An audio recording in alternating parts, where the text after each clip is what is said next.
Short summary of juz number 22. Nahmaduhu nusalli ala rasulihil kareem amma ba'd. In this, we're going to cover Suratul Ahzab, ayah number 31, and Suratul Fatir and Suratul Saba. So we are doing just the short summary of this. In this, it was mentioned Suratul Ahzab, ayah number 31, and whoever of you devotedly obeys Allah and His Messenger and does righteousness, we will give her reward twice, and we have prepared for her a noble provision. So Allah subhanahu wa ta'ala will give the noble provision. And then in the following ayahs, Allah subhanahu wa ta'ala mentioned when they are sacrificing Ummahatul Mumineen, the greater the sacrifice, greater the reward. And then in following ayahs, ayah number 37, Suratul Ahzab, when you said to that person, meaning Zaid radiallahu anhu, on whom Allah bestowed favor, how? That he was a Muslim and you bestowed favor. How? That Zayd radiallahu anhu was a slave and Prophet sallallahu alaihi wasallam set him free. He raised him as his own son. He even declared him as his own son and he got him married to his own cousin, a Quraishi, an elite woman. Prophet ﷺ kept urging him, keep your wife and fear Allah. So we see that Zayd radiallahu anhu and Zainab, when they got married, and Prophet ﷺ had them married, yani they were both good individual, but they were not able to get along with each other. So every time Zaid radiallahu anhu mentioned to Prophet sallallahu alaihi wasallam that he wanted to end his marriage, Prophet sallallahu alaihi wasallam encouraged him not to divorce his wife. Why? Because this is what generally we do. But here he was concealing something. In this ayah, it was mentioned, while you conceal within yourself that which Allah is to disclose, and you fear the people, while Allah has more right that you should fear Him. You see, in Arab society, marriage to the ex-wife of one's adopted son was a bad as a marriage to the ex-wife of your real son. Because in that society, an adopted child was really treated like one's own child. And this is why at the beginning, it was made very clear that your adopted child is not your real child. So this was going to be made even more clear now through the example of Prophet Sallallahu Alaihi Wasallam. So Prophet Sallallahu Alaihi Wasallam feared that Zaid radiallahu anhu divorced his wife. Then Prophet Sallallahu Alaihi Wasallam would have to marry her. He had that fear. He had that fear because people would react very badly. So there's a narration. Aisha radiallahu anha said, she said, if Prophet sallallahu alaihi wasallam has concealed anything from the revelation and not conveying it, it would have been this verse. And he conveyed this verse, which shows that he did not conceal anything at all. So when Zaid had no longer any need for her, meaning he willingly divorced Zainab, and we married her to you. So this nikah happened in the sky above. Why? What was the reason for this nikah? In order that there not be upon believers any discomfort concerning the wives of their adopted son when they no longer have need of them, and ever is the command of Allah accomplished. So we see that certain tradition, yani they are so deeply rooted, they are not just broken with words and lectures and rules. They have been broken by sending the ayah. Even though Prophet Sallallahu Alaihi Wasallam was hesitant, in ayah number 40, Muhammad Sallallahu Alaihi Wasallam name has been mentioned. Muhammad Sallallahu Alaihi Wasallam is not the father of any one of your men, and he is the messenger of Allah and the last of the prophet, and ever is Allah of all things knowing. Muhammad Sallallahu Alaihi Wasallam has been mentioned 4 times in the Quran by the name, and rest of the time, most of the time, he was mentioned as Abd. Huwallazi yusalli alaykum. Ayah number 43. It is He who confers blessing upon you, and His angels ask Him to do so, that He may bring you from the darkness into the light. Ever He is the believer and merciful. Then in this ayah, Allah subhanahu wa ta'ala mentioned in ayah number 45, Prophet sallallahu alaihi wasallam, he has been sent for what? Ya ayyuhan nabi, Inna arsalnaka shahidan wa mubashiran wa nazira. Indeed, we sent you as a witness and a bringer of good news and a warner. And then later on, it's mentioned here in ayah number 49. Ya ayyuhallazina amun, O you who have believed, when you marry believing women, then divorce them. Before you have touched them, then there is not for you any waiting period to count concerning them. So provide for them and give them a gracious release. Then in the following ayahs, it was mentioned clear that now no more marriages, and when Prophet ﷺ leave any of the wife, nobody can marry the Ummahatil Mumineen. That was the thing mentioned. Ayah number 51, Suratul Ahzab. O you Prophet ﷺ, may put aside whom you will of them, or take to yourself whom you will, and any that you desire of those wives from whom you had temporarily separated. So there is no blame upon you that is more suitable. They should be content and not grief. And they should be satisfied with what you have given all of them. And Allah knows what you say and what you like conceal in your heart. And ever is Allah knowing and forbearing. So in this also mention about, O you who believe, do not enter the house of Prophet Sallallahu Alaihi Wasallam except when you are permitted for a meal, because they stayed so longer and Prophet Sallallahu Alaihi Wasallam didn't said anything. And it was troubling because Prophet Sallallahu Alaihi Wasallam was such a shy nature, he didn't said any. And in this ayah also mentioned, when you speak to Ummahatil Mumineen, there should be curtain in between. You can't speak to them directly when you want to talk to them. And also it's mentioned there is la junaha alayhinna, there is no blame upon women concerning their fathers or their sons or their brothers or their brothers sons or their sons son or their women or their right hand possess, and fear Allah.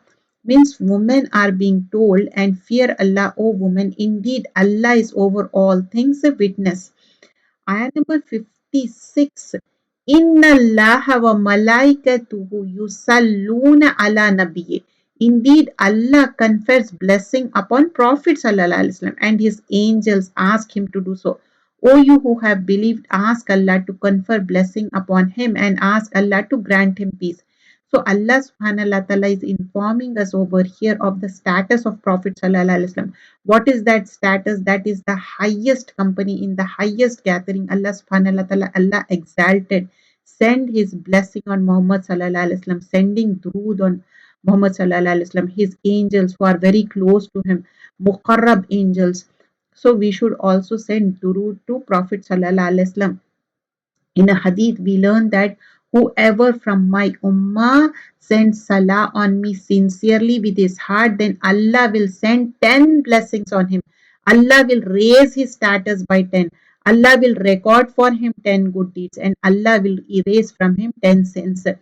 And also Prophet Muhammad sallallahu alaihi wasallam wives and other believing women are asked to cover themselves properly. When you go out, you have to cover yourself wearing the jilbab and covering your chest also. Ayah number 59, and that is suitable for you. When two people are there, third will be shaitan. So you shouldn't speak to na mahram in a manner that further conversation. You should speak in a manner like the further conversation should not be there. There is an exception, you can talk to non-mahram, but not in a way that further you talk and you continue with it. No, you are not supposed to do that. And then Suratul Sabah starts with Alhamdulillah, all praises due to Allah, to whom belongs whatever is in heaven and water in earth, meaning everything belongs to Allah, and to him belongs all praise in the hereafter. Five surahs begins with the Alhamdulillah, praise of Allah subhanahu wa ta'ala. So again reminding us of the fact that Allah is always perfectly worthy of being praised, and that we can never truly praise him enough. And then also mention about those who have been given knowledge. See that what is revealed to you from your Lord is the truth and guides to the path of the exalted might and praiseworthy. Then وَلَقَدْ آتَيْنَا دَاوُودَ minna fadla. And we certainly gave Dawood from us bounty, a great favor. In ayah number 10, we said, "Oh, mountains, repeat our praises with him, and birds as well." So, when he made zikr of Allah, when he prays, glorifies Allah, the mountains and birds would also participate. How Allah knows. And ayah number 11 and continues, make full quotes, like, Dawood al Islam has given, like, whatever the like iron or anything, it would be so palatable. He could make the chain mill. Walamu, and he also Saleh, he was a righteous person, and also mention about Sulaiman al Islam, the subjected the wind, means morning was that of the month, like he can travel from one place to another within a month. We made flow for him a spring of liquid copper, and they were righteous people, and they made for him, he will elevated chambers, status, bowls like reservoirs, and stationary kettles, all this. And they were very thankful to Allah subhanahu wa ta'ala. And they don't have ilmul ghaib, they don't have knowledge of ghaib, because when Sulaiman al Islam died, because he was leaning on his asa, on his um, like staff, he died. And jinn also, they don't have ilmul ghaib, they also didn't know that he passed away. But the termite eat that staff, that time they know. And there was the people of Saba in ayah number 15, that is mentioned, in their dwelling place is a sign. Now the example of the people of Saba is given, which is exact opposite of the way of Dawood and Sulaiman al Islam. So the people of Saba, in their dwelling place there is a sign. And what was that? Two fields of the gardens, on the right, on the left was there. And they like, they were very good, and they were not grateful, so everything was destroyed because of the ungratefulness, and everything was bitter now. Because when you are thankful, Allah will give you more. When you are not, Allah will take away. And he had over them no authority. In ayah number 21, meaning Iblis don't have any force against people. Hassan al Basri said, neither did Shaitan use the sword nor the stick against them. He only promised them and gave them false hope, and they fell in his trap.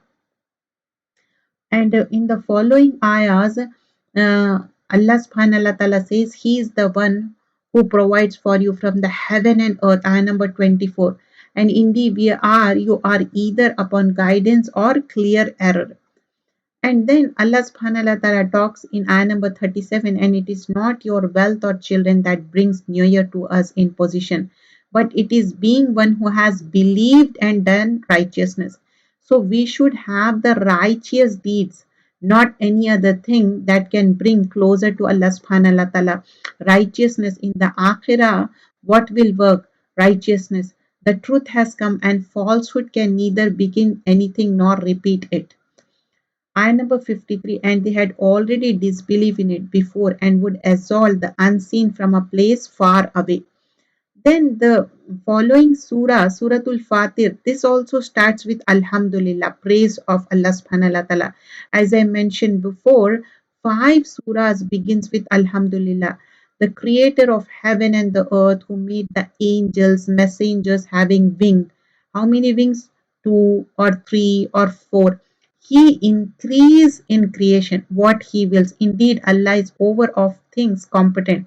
So Allah subhanahu wa ta'ala talking about, there is a narration, there is a hadith, Prophet sallallahu alaihi wasallam saw angel Jibril in his true form, and Jibril had 600 wings, each of which filled the horizon, and there were multicolored pearls and rubies falling from the wings.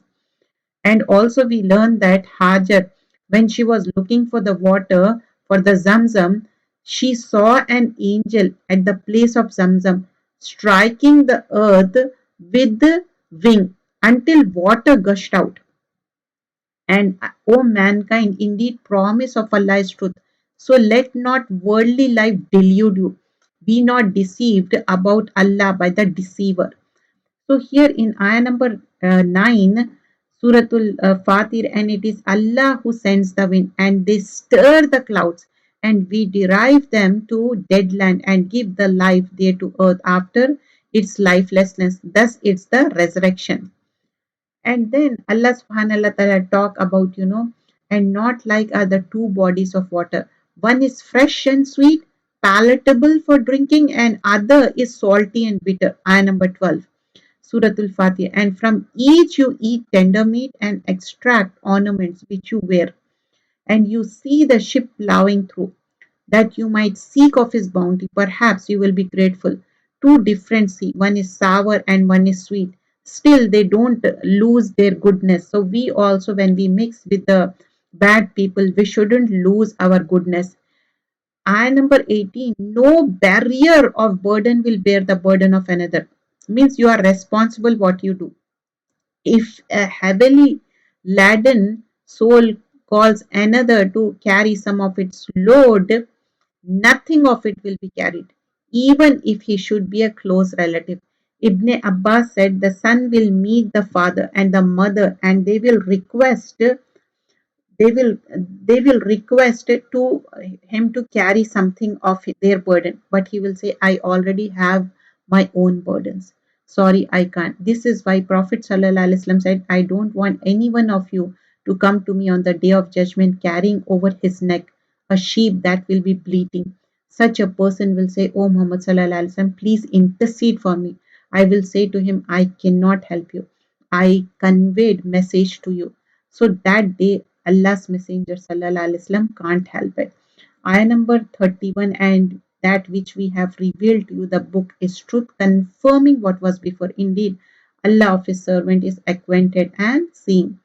And in this following ayah number 43, due to arrogance in the land and plotting of evil, but the evil plot does not encompass except its own people, then do they wait except the way of the former people, but you will never find in the way of Allah any change, and you will never find in the way of Allah any alteration. Ayah number 43, Suratul Fatir. So we see here that the people who plot against others suffer themselves, meaning they are the first victims of their own plot, their own conspiracy.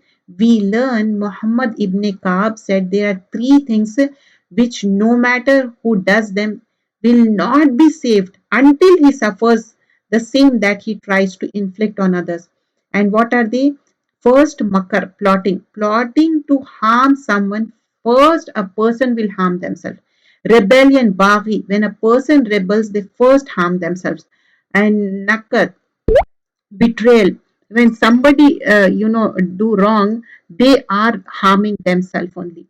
And also when a person betrays others, they actually harm themselves, and this is something mentioned in the Quran as well. And Prophet sallallahu alaihi wasallam said every betrayal will have a flag on the day of resurrection. May Allah save us all such kind of behavior.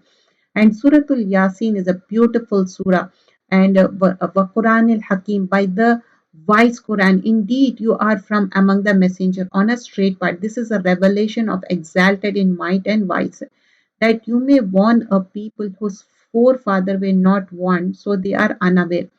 And Allah subhanahu wa ta'ala talks about, we are like we will leave our asar. Inna nahnu nuhyil mauta. Indeed, it is He who brings the dead to the life and record what they have put forth and what they left behind. All things we have enumerated in clear register. So we see here that everything we do is recorded, not just the action that we do, but even our traces, our footsteps. So we learn in a hadith that how a certain people they wish to move closer to masjid, they would want to walk, but Prophet sallallahu alaihi wasallam said, don't go closer. Even your footsteps counted, like from the far away place you go, like even driving, when you go far away, your masjid is far, that also counted. So in this juz, the surah ends in the next juz number 23, but here talks about a rajula mu'min, a person. There came from the farthest end of the city a man running. He said, oh my people, follow the messenger. Subhanallah, the messengers were being denied, three of them, and a man came from so far away running towards the people, that, oh people, follow the messengers, believe in them. This man did not come lazily or slowly, he ran, And this is why we should also run to do good deeds.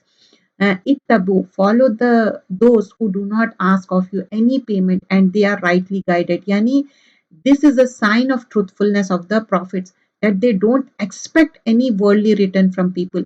The prophets only give, they came with their generosity, with their teaching, and we are supposed to benefit from that. And we see here that a sincere person expect reward from Allah, not compensation from people. So we should also make our intention sincere for the sake of Allah subhanahu wa ta'ala. Jazakallah khairan kasira. Do subscribe the channel. Name is Ilm Quran for All. Bans are in English and Urdu. Jazak